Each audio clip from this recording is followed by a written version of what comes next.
All right, I'm just gonna press record and see where this goes. But I think we're long overdue for an update as to how I'm progressing and the things that are going on with training for this Ironman. As most of you guys who follow this series know, the goal was to race in Ironman Texas. And before I get into this, I just wanna say that this training has been going amazing. I am feeling more fit than ever. I am increasing my power on the bike, which has been amazing. I've been setting some new PRs in the pool, on the swim, and the run, well, I mean, it is what it is, but considering where we've been over the last few months, recovering from an injury off the last marathon that I run, I am incredibly surprised and grateful for where I'm at. Now, I chose to race in Ironman Texas for a few reasons. One, my coach Natasha, who lives in Austin, coaches a group of athletes out of Texas, and with the race in Houston being so close to Austin, that race is a team race for a lot of her athletes. And with it being my first Ironman, I wanted to be present and be around the people who have been there for me during this journey, and I wanted to be part of that experience with her. The other reason I wanted to race Ironman Texas is because this race is in April. It's at the end of April, and I, to be honest with you, just didn't want to train through summer.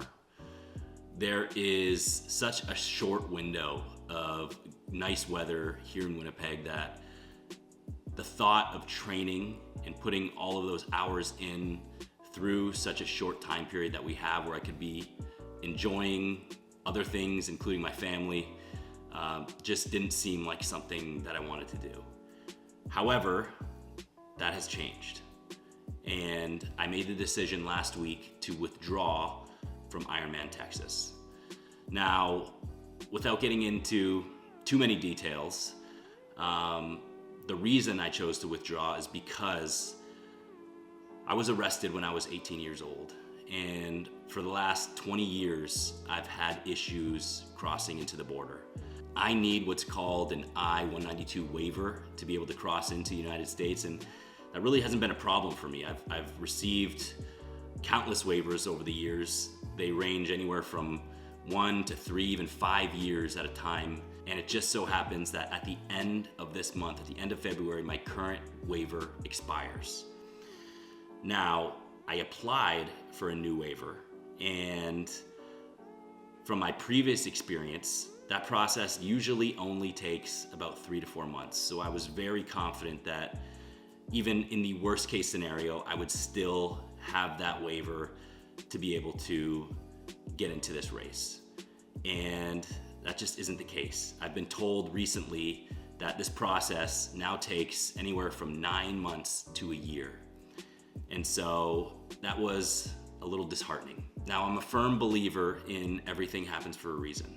As hard as it is to process and think that I'm gonna have to extend my training for a few more months into the summer where I really didn't want to, just thinking about participating in Ironman Canada as a Canadian athlete, and especially with this being my first Ironman and probably only Ironman, it just makes more sense.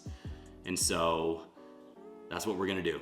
This race has been sold out for months, and the only way that I could secure a spot in Ironman Canada is through the Ironman Foundation, which means that I'm gonna have to raise funds to secure my spot. Now, I'm not making this video because I want donations. I will pay the entire entry fee just to be able to run this race. I really just wanted to give you an update as to where I was at with respect to this training, because I know Ironman Texas is coming up, and unfortunately, I just won't be there. So that being said, I am raising funds to be able to participate in this race. And if nobody donates, I will pay my entire way to be able to enter in this race. That's just how bad I want it. But if you want to donate, if it truly is something that you feel called to do, I will leave the link in the description. And for anyone who donates over $100, I'm going to inscribe your name in my bike helmet as a thank you for being part of this journey with me. As much of a setback as this may seem, and believe me, I've thought about this for weeks, toying with the idea of maybe there is still a chance that I can get into Ironman Texas. I just think this is the right thing to do.